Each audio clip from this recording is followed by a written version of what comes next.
우리가 잘 아는 대로 느헤미야 1장 2장에서 보았듯이 느헤미야는 어떤 사람입니까? 느헤미야는 우리에게 신앙생활에 또 리더로서 지도자로서 참 본을 보여주는 귀한 인물입니다. 느헤미야는 자기 민족의 아픔을 자기의 아픔으로 생각한 사람입니다. 느헤미야는 민족의 아픔을 기도로 승화한 사람입니다. 울면서 기도하고 금식하면서 하나님의 뜻을 따라 움직이려고 했던 사람입니다. 느헤미야는 기도만 하고 끝난 게 아니라 행동으로 옮기는 사람이었습니다. 느헤미야는 반대에도 불구하고 하나님이 자기에게 맡겨준 직업을 통해서 성전 재건 사업에 최선을 다한 인물입니다. 이 느헤미야는 그가 하는 모든 일들을 자기 기분이나 감정에 의해서 즉흥적으로 하는 게 아니고 마음이 감동이 돼서 마음에 감화받아서 움직이고 계획을 세우고 실천하는 인물이었습니다. 그리고 예루살렘과 유다에 아무런 인맥이 없지만 중간 지도자들의 마음을 움직이게 하는 동기부여를 주어서 함께 성전 재건 사업에 참여한 그러한 인물입니다. 느헤미야는 기도의 사람, 행동으로 옮기는 사람, 늘 하나님 앞에 마음이 움직여서 활동하는 그런 사람이었습니다. 우리가 하는 일들이 어떤 직업인지 각자 다르지만 하나님이 맡겨주신 줄 알고 선한 일을 한다. 내가 하는 일은 하나님이 맡겨준 선한 일이다. 이런 동기부여가 참 중요합니다. 왜 내가 일을 해야만 하는가? 내가 아침 저녁까지 수고해야만 하는가? 그런 선한 사업에 대한, 선한 일에 대한 동기부여가 확실하게 잡혀 있으면 우리는 자원해서 어떤 일이든지 감당할 수 있게 됩니다. 본국 예루살렘의 귀환에서 성벽 건축하는데 이 성벽 길이는 6.4km 정도 되고 그리고 두께는 1m, 높이는 5m 정도 됩니다. 어떻게 보면은 모든 임원들이 다 동원해서 쉽게 할 수 있다 생각하지만 그러나 그렇지 않습니다. 오늘 읽은 이 본문의 말씀을 통해서 우리도 보이는 성전 건축이 중요한 게 아니고 보이지 않는 하나님의 나라, 교회는 하나님의 나라 모형입니다. 예수님께서 가지고 오신 하나님의 나라, 세상에 속하지 않는 하나님의 나라 운동, 예수님 운동, 이 천국 운동,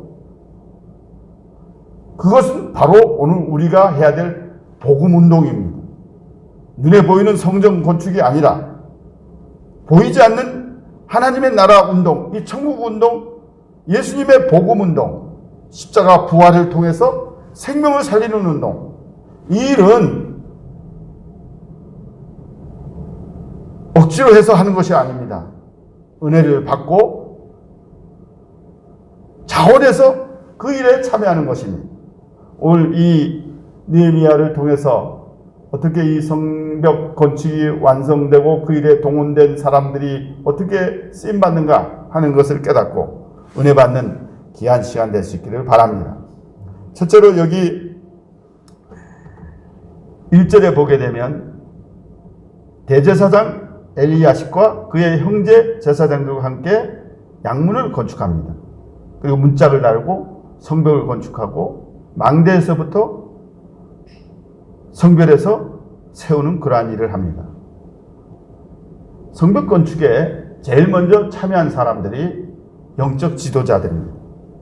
대제사장과 그의 형제 제사장들이 함께 참여하는 일을 합니다.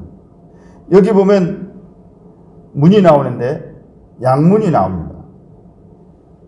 예루살렘 성벽에는 10가지 문이 있습니다. 어문과 옛문이 있고 골짜기 문이 있고 분문이 있고 샘문, 수문, 마문, 동문, 또 한밑간 문이 있습니다. 그 일에 문을 수축해야 되는데 제일 먼저 양문을 건축하는데 제사장들이 앞장섰다는 것입니다. 제사장들이 느헤미야의 선한 사업에 함께 참여하자는 그 동기부여를 받았을 때 먼저 지도자로서 순종하는 일을 합니다. 여기에 이 성전 건축 작업에 참여하는 여러 직종들을 보게 되면 다른 부족들, 레위인도 있었고요, 상인들도 있었고요, 그리고 재벌들에 속한 금장색 다루는 사람들, 이 금장색을 다루는 사람들은 순금이나 이런 금에 관련된 직업 가진 사람입니다. 향품 장사하는 사람들, 이런 사람들은 좀 재벌급에 속한 사람들입니다. 그리고 그 뒤에 보게 되면 지역 관리에 속한 사람들, 그리고 그의 가족들, 또 여기 보면은 여자들까지 이 성벽 재건 작업에 참여하게 됩니다. 여러분, 뭐든지 처음이 어려운 거예요. 시작이 어려운 거예요. 천리를 가려면 한 걸음부터 시작된다 그러잖아요. 시작을 누가 하느냐예요. 시작하게 되면 그 일을 이룰 수가 있어요. 전부 다 손 놓고 14년 동안이나 방치된 예루살렘 성벽을 누가 하나 거들떠 보지 않았습니다. 그들의 마음에는 불가능하다.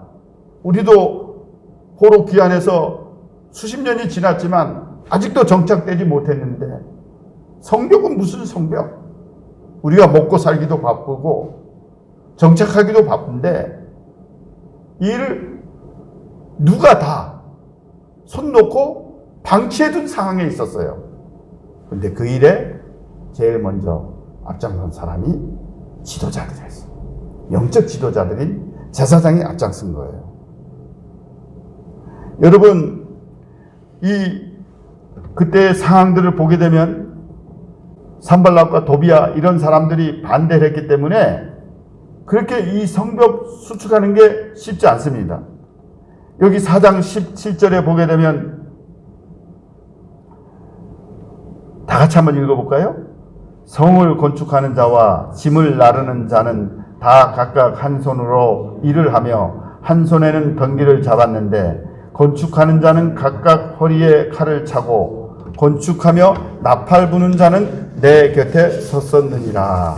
예, 여기 보니까 성을 건축하는 자, 짐 나르는 자, 한 손으로 일을 하고 한 손에 병기를 잡았습니다. 그리고 건축하는 자는 각각 허리에 칼을 차고 건축하며 나팔 부는 자는, 그 방해하는 사람들 오게 되면 나팔을 불어서 그 일을 방해하지 못하도록 경고하는 그러한 사람들이 있었습니다.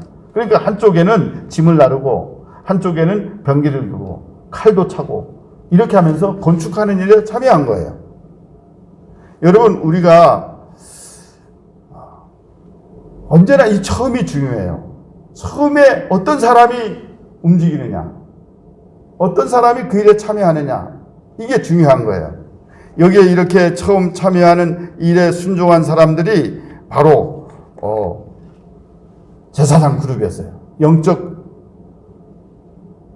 지도자들이 먼저 참여하게 된 거예요. 오늘날도 마찬가지입니다. 교회 사역에 누가 봉사합니까? 누가 충성합니까? 맡은 자들에게 구할 것은 충성이라고 그랬는데 아무나 충성하는 게 아니에요. 은혜를 받은 사람들이 해야 돼요. 요새는 그냥 직분만 먼저 주고 그래서 직분 때문에 당신 충성하라 이렇게 하는데 그것은 잘못된 순위예요. 먼저 은혜를 받아야 돼요. 하나님의 사랑을 체험해야 되고 그리고 중생의 체험, 본 어게인한 체험이 있어야 되고 죄사함을 받게 되고 칭의를 받아서 새 생명을 얻은 사람, 그러니까 사죄와 칭의, 새 생명을 가진 사람, 하나님의 생명, 영적 생명이 얼마나 중요한가 하는 걸 깨달은 사람이 충성하고 봉사하게 돼 있어요. 죄 용서가 얼마나 귀중해요. 어떻게 우리가 의롭다함을 받아요? 아무나 충성할 수가 없어요. 초신자들은 그래서 일을 시키면 안 됩니다. 왜냐하면 자기의 기분에 따라서 하게 되고 또 감정에 치우쳐서 할 수가 있어요. 그래서 우리는 항상 교회 안에 은혜 받은 사람, 성령에 의해서 감동을 받는 사람, 늘 하나님의 성령에 인도받는 사람, 그런 사람들이 교회사에게 참여하는 일을 해야 합니다. 여기 이렇게 보니까 우리가 잘 아는 대로 병기를 잡고 이렇게 헌신했던 상황을 볼 수가 있어요. 예. 사막에도 그 펌프에서 물을 퍼내려면 한 바가지 그 펌프에 물을 담아야 돼요. 그걸 마중물이라고 하잖아요. 마중물을 집어넣어야, 그래서 펌프질을 해서 그 다음에 사람들이 먹을 수가 있는 거예요. 처음이 중요해요. 누가 첫 테이프를 끊느냐, 다 손 놓고 방치해 두고 관심이 없던 상황들인데 제사장 그룹들이 먼저 앞서서 수고하니까, 움직이니까 같은 그 지역의 모든 직종의 사람들이 우리도 할 수 있다, 우리도 참여하자, 같이 이렇게 그 일에 솔선수범하는 일에 참여하게 됩니다. 사랑하는 여러분, 그래서 교회는 목사가 중요하고 교회 일꾼들이 중요합니다. 그 교회를 어떻게 이끌어가느냐, 어떻게 모범을 보이느냐에 따라서 그 교인들이 따라오는 거예요. 사랑하는 여러분, 우리가 직분을 가졌든 안 가졌든 하나님의 은혜를 받은 사람들, 성령의 감동을 받아서 자원해서 하나님의 사역에 쓰임받는 여러분 될 수 있기를 바랍니다. 두 번째로 보게 되면 참여하지 않은 사람들이 있습니다. 여기 5절에 보니까 그 다음은 두고와 사람들이 중수하였으나 그 귀족들은 그들의 주인들의 공사를 분담하지 아니하였으며, 여기 보면 두고와 사람들이 있고요, 그 다음에 그 귀족들이 있습니다. 그들은 주인들의 공사에 분담하지 않았습니다. 여기 그 뒤에도 보게 되면 27절에 다 같이 한번 읽어볼까요? 시작. 그 다음은 두고와 사람들이 한 부분을 중수하여 내민 큰 망대와 마주 대한 곳에서부터 오벨 성벽까지 이르렀더라. 예, 여기 보면 두고와 사람들 중에 평민들이 있고 귀족들이 있어요. 근데 여기에 이 두고와 사람들, 평민들은 참여하는데 귀족들은 참여하지 않는 거예요. 예. 관심을 기울이지 않는, 무관심한 거예요. 여러분, 이 느헤미야가 어떤 인물입니까? 세상의 리더 아니에요? 최고의 리더십을 가진 자 아니에요? 느헤미야가 이렇게 선한 사업에 참여하자 동기부여를 주었을 때 백성들이 다 움직이지만, 근데 두고와 사람들의 일부 귀족들은 방관하는 거예요. 참여하지 않는 거예요. 여러분, 우리가 하는 모든 일도 마찬가지입니다. 항상 하나님의 일에 협조하는 사람들이 있고 그 일에 관심을 갖지 않는 사람들이 있어요. 물론 귀족들이 하나님의 일이 귀중하고 성벽 건축이 이스라엘 민족의 신앙을 부흥시키고 예배를 회복하고 기도를 회복하고 하나님께 영광 돌리는 일이라는 이러한 믿음이 없었던 거죠. 그러니까 귀족들이 참여하지 않은 거예요. 여러분, 우리가 하는 모든 일에 항상 뒷짐지는 사람들이 있어요. 지도자들이라 그래도 앞장서서 하는 사람들이 많지 않아요.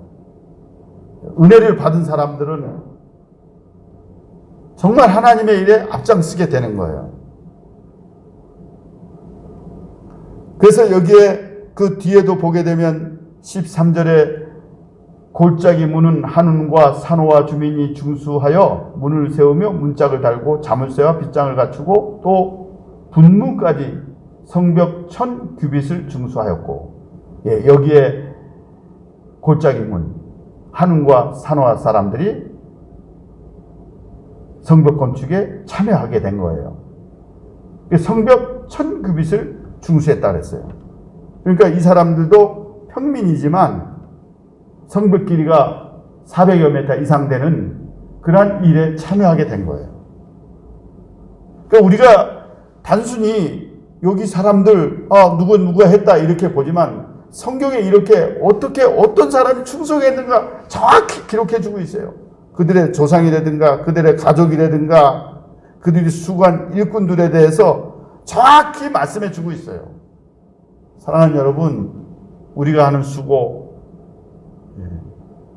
하나님의 나라를 위해서 수고하는 모든 수고를 주님이 알아주시고 기억해 주시고 나중에 칭찬해 주시고 나중에 축복해 주시는 걸 여러분 깨달을 수 있기를 바랍니다.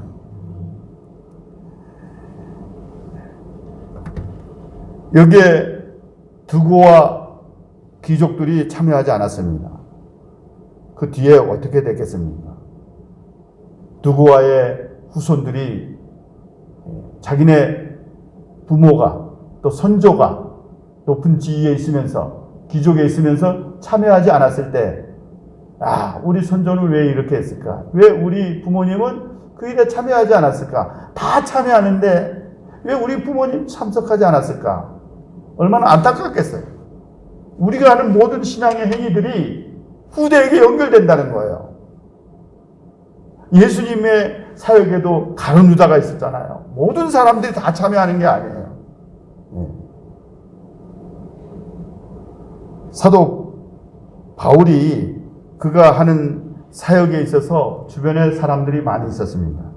디모데후서 1장 16절부터 보게 되면 디모데가 사역하는데 그가 사역을 인수인계하는 작업에서 사람들의 이름을 거론했어요. 15절에 보게 되면 아시아에 있는 모든 사람이 나를 버렸다 그랬어요. 바울이 얼마나 귀한 사람입니까? 믿음의 사람 아니에요? 예수 그리스도의 부활하심을 통해서 부활하신 주님 만나고 그의 생애가 완전히 바뀌어졌잖아요. 오직 예수였잖아요. 오직 복음이었어요. 오직 주의 나라를 위해서 온 힘을 기울였어요. 그런데 아시아의 사람들이 버렸다 그랬어요. 그리고 그가 말하잖아요.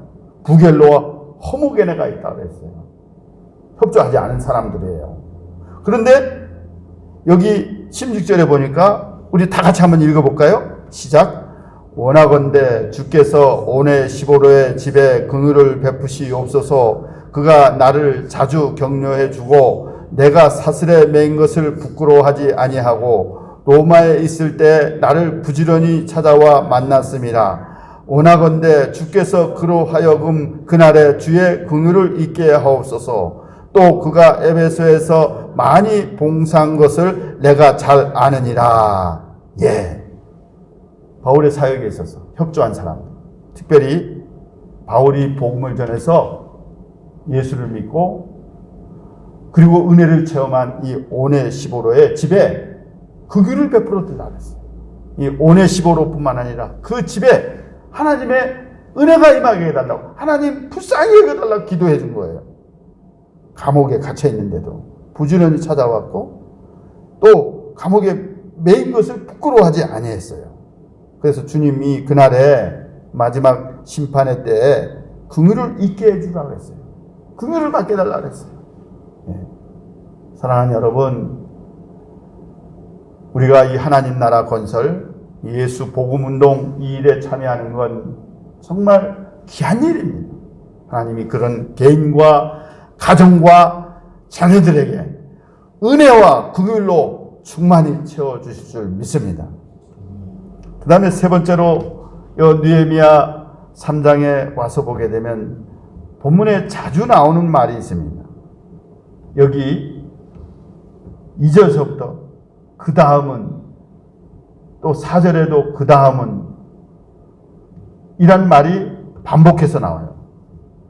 제가 이것을 다 세보니까 29번 나온다는 사람도 있고, 근데 29번까지 찾지 못했는데 27, 8번 이렇게 나오는 말씀이 그 다음이에요.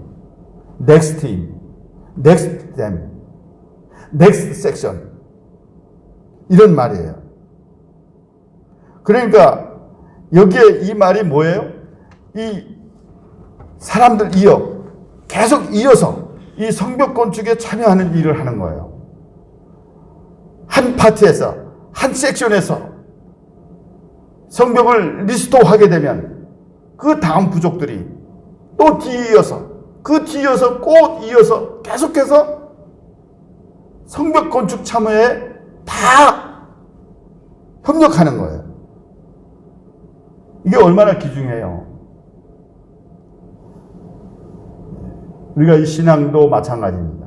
신앙이 이렇게 계승이 돼야 되는데 우리의 이 신앙이 나뿐만이 아니라 우리 신앙의 헌신과 봉사가 우리의 후대까지 계속적으로 이어지는 그런 일을 하는 것 참 가치 있는 일이에요. 참 귀한 일이에요.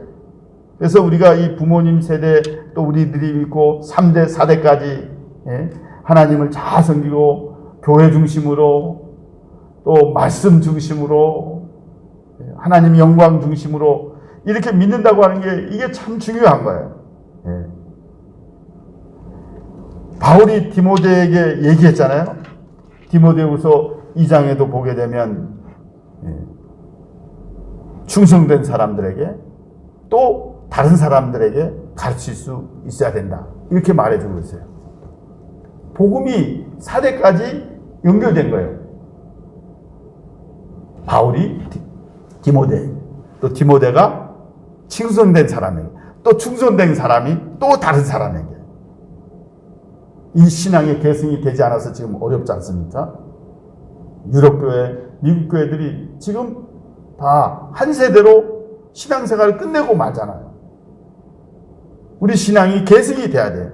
우리의 기도와 우리의 신앙이, 헌신이 우리 자식들에게도 이어져서 계속해서 예수 그리스도의 나라를 위해서 수고한다는 건 참 가치 있는 일이기 때문에 우리 사랑하는 성도 여러분, 이 일에 참여해서 우리들이 앞장서서 믿음의 길을 잘 걸어가는, 그래서 본이 되는 여러분 될 수 있기를 바랍니다. 그 다음에 마지막으로 우리가 생각해야 될 게 뭐냐면 우리 일상생활이 중요하다는 것입니다. 우리의 삶이 중요하다는 거예요. 지금 이스라엘 백성은 예루살렘 성벽 쌓는 일이 하나님의 일이라 생각했습니다. 그게 선한 사역이라 이렇게 생각했습니다. 그 성벽 쌓는 일을 통해서 신앙을 회복하고 기도를 회복하고 말씀을 회복하고 예배를 회복하고 성벽 건축을 통해서 하나님의 임재가 그 백성들에게 나타나는 걸 체험하는 건 그들에게 아주 중요한 과제였습니다. 오늘 우리들은 어떻습니까? 눈에 보이는 성전, 눈에 보이는 성전이 물론 중요하지요. 우리가 현장 예배를 드려야 되고 또 우리 팬데믹 시대에 어떻게든 우리 교인들이 다 와서 예배를 드려야 됩니다. 그 일을 기대하고 우리는 기도하고 있습니다. 성전 예배가 참 중요해요. 그런데 더 중요한 건 생활을 통한 예배예요. 삶을 통한 예배예요. 눈에 보이는 이러한 비지블 처치가 있지만 눈에 보이지 않는 인비지블 처치가 있어요. 지상의 교회가 있지만 천상의 교회가 있어요. 지상의 교회는 눈에 보이지만 하늘의 교회, 보이지 않는 알곡들의 모임은 삶을 통해서 나타나는 거예요. 생활 속에서 나타나는 거예요. 하나님의 나라는 예수를 믿을 때 우리에게 임합니다. 예수님을 주인으로 모실 때 하나님의 나라가 임합니다. 그래서 예수를 믿는 건 주인을 바꾸는 거예요. 죄 용서받고 의롭게 되고 예수 생명을 가진 새 생명을 가진 사람들은 하나님의 통치를 받는 거예요. 그러니까 죽어서 천국 가는 건 그것은 우리에게 미래에 나타날 영생입니다. 그런데 우리가 지금 예수를 믿는 건 영생을 지금 받았고 구원을 받았고 지금 하나님의 나라가 우리 안에 있습니다. 하나님의 나라를 우리 안에 모셨다는 건 하나님의 통치를 받는 거예요. 하나님의 통치는 삶에서 예배드리는 거예요. 내 삶에서 주님을 높이는 거예요. 그리스도의 주권을 높이는 거예요. 그리스도가 주인이고 내 삶의 왕이시고 내 삶의 주인이라는 걸 생활 속에서 고백하는 거예요. 그래서 우리는 예수님이 성전을 사흘 만에 헌다 그랬잖아요. 이 성전을 헐라 그리고 사흘 만에 다시 세운다 그랬잖아요. 요한복음 2장에. 그게 뭐예요? 예수님이 자기 육체를 가리켜 성전이라고 그랬잖아요. 눈에 보이는 성전, 지금 느헤미야를 통해서 세워지는 성전, 그리고 스룹바벨에 의해서 세워지는 이 성전, 그리고 예수님 당시에 46년 동안 방치됐던 헤롯 성전, 그것은 AD 70년에 무너졌어요. 파괴됐어요. 지금 남아있는 건 예루살렘의 통곡의 벽밖에 남아있어요. 네. 눈에 보이는 성전은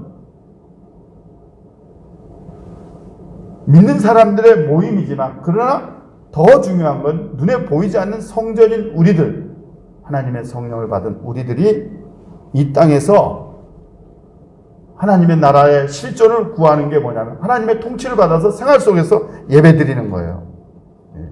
그러니까 우리가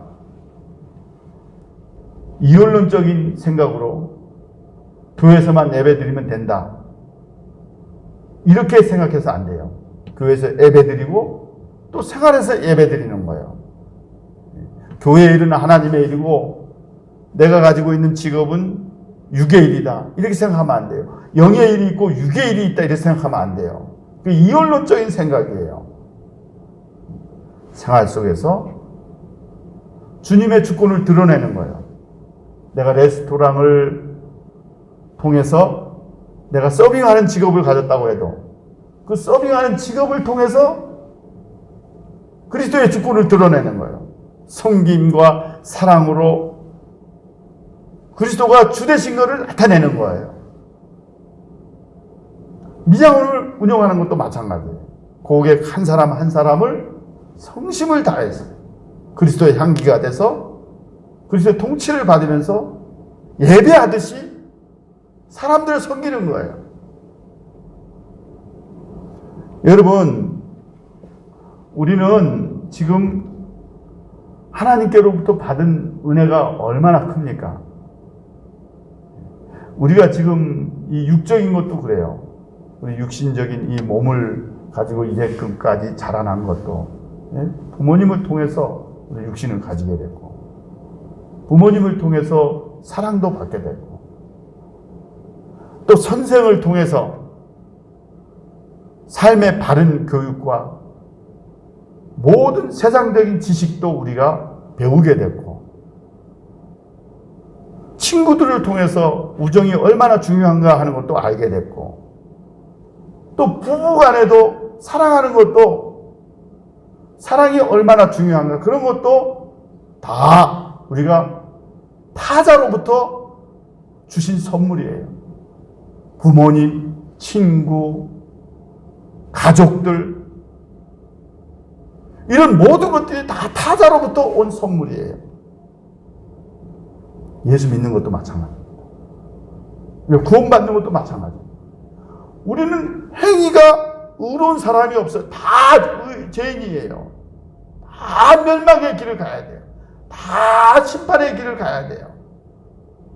근데 하나님께서 내가 하나님을 찾기 전에, 내가 하나님을 부르기 전에 내가 하나님을 알기 전에 하나님이 먼저 알아주셨고, 하나님이 먼저 불러주셨고, 하나님 먼저 찾아주셨어요. 그리고 예수님을 보내주시고, 그리고 성령님이 마음을 감동시키셨어요. 우리가 어떻게 믿음을 가져요? 어떻게 예수를 믿어요? 삼위 하나님의 역사로 되어진 거예요. 내가 지금까지 살아온 것도 다 외부의 사람들, 부모를 통해서, 모든 가족들을 통해서 얻은 타자의 선물이에요. 우리가 구원받는 것도 전적으로 삼위 하나님이 역사에서 우리가 이 자리에 나와 있는 거예요. 이번에 칼빈 신학교의 철학 교수인 박영환 교수님이 우리가 받은 건 다 타자로부터 온 선물이다, 이렇게 말씀을 전했는데, 사랑하는 여러분, 오늘 우리가 이것을 알고 지금 우리가 이 땅에서 해야 될 도리가 무엇인가? 이제 받은 은혜를, 받은 사랑을, 받은 하나님의 풍성한 시간을, 받은 많은 풍성한 물질들, 내게 준 모든 것들이 흘러가요. 은혜가 흘러가야 되고, 축복이 흘러가야 되고, 시간이 흘러가야 되고, 마음이 흘러가야 되고, 물질이 흘러가야 돼요. 그것이 생활 속에서 하나님께 예배드리는 삶이에요.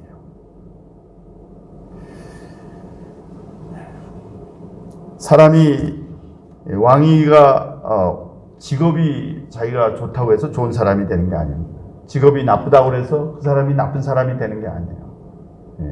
사울왕을 보면 어떻습니까?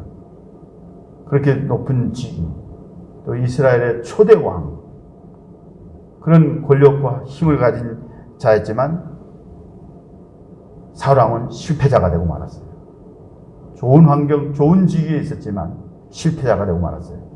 근데 다윗은 어떻습니까? 사무엘에 의해서 기름 부음 받았지만 20여 년이라는 세월이 그에게는 만만치 않았습니다. 어려운 환경이었습니다. 얼마나 그가 고통 가운데 있었습니까? 그는 도망자였습니다. 현상 수배자였습니다. 그런데 그는 생활 속에서 음악으로 연주하고, 생활 속에서 기도를 하고, 생활 속에서 찬양을 하고, 어려운 굴 같은 데 가고도, 그가 간 광야가 얼마나 많았습니까? 식광야, 마온광야, 엥게디 광야, 바람 광야, 메마르고 거칠고 삭막한 광야였습니다. 그는 광야의 안과 밖을 다 다녀본 사람입니다. 아마 다윗과 같은 내비게이션 가진 사람이 없을 거예요. 굴은 모르는 데 없고 광야길 모르는 게 없는 그런 인물이었습니다. 그래서 유진 피터스는 이 다윗에 대해서 최고 수준의 광야 지도 제작자라고 했어요. 광야 지도 환히 닿겠도록 본 사람이에요. 그런데 그는 성전도 없었지만 생활 속에서 찬양하고 기도하고 하나님의 임재를 체험하고, 그리고 사울을 용서하고 사랑하고 끝까지 사랑하고, 그렇게 하면서 하나님과 깊은 교제 가운데 하나님 앞에서 그의 삶이 생활 속에서 예배로 나타난 거예요. 오늘 우리도 이것을 알고 내 생활 속에서, 삶 속에서 혈기도 죽이고 감정도 죽이고 자기 기분에 따라서 사는 게 아니에요. 난 예수님 때문에 살고 예수님 때문에 죽고 예수님의 임재를 느끼면서 그리스도의 주권을 높이는 그런 축복의 역사에 우리가 참여해야 될 줄로 믿습니다. 사랑하는 성도 여러분, 오늘 느헤미야의 성벽 건축을 통해서 지도자들이 제일 앞장섰습니다. 영적 리더들이 제일 먼저 앞장섰습니다. 먼저 믿은 우리들이, 먼저 은혜 받은 우리들이 앞장서야 돼요. 하나님이 가장 기뻐하십니다. 그러면 다른 사람들이 따라옵니다. 그 다음에 또 이 일에 참여하지 않는 사람들이 있습니다. 우리가 순종하고 참여하는 모든 것 주님이 다 아십니다. 여기 마태복음 10장 40절 42절서부터 보게 되면 나를 영접하는 자는 나 보낸 신을 영접하는 것이고, 또 선지자를 영접하면 선지자의 상을 받는다 그랬습니다. 그리고 의인을 영접하면 의인의 상을 받는다 그랬습니다. 그러면서 뭐라고 말씀했습니까? 우리 마지막에 다 같이 한번 읽어볼까요? 마태복음 10장 보게 되면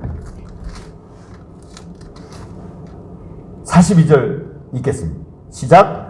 또 누구든지 제자의 이름으로 이 작은 자 중 하나에게 냉수 한 그릇이라도 주는 자는 내가 진실로 너희에게 이르노니 그 사람이 결탄코 상을 잃지 아니하리라 하시니라. 아멘. 여러분, 작은 자에게 냉수 한 그릇 줘도 그 상을 잃지 않다 그랬습니다. 하나님의 나라, 예수 복음운동, 이 천국운동, 이 일에 참여하는 저와 여러분들, 또 그 자리에 지키는 성도 여러분들, 하나님이 반드시 칭찬해 주시고 축복해 주는 일에 우리 모두가 참여해서 하나님을 영화롭게 하는 성도 여러분 되시기를 주님의 이름으로 축원합니다.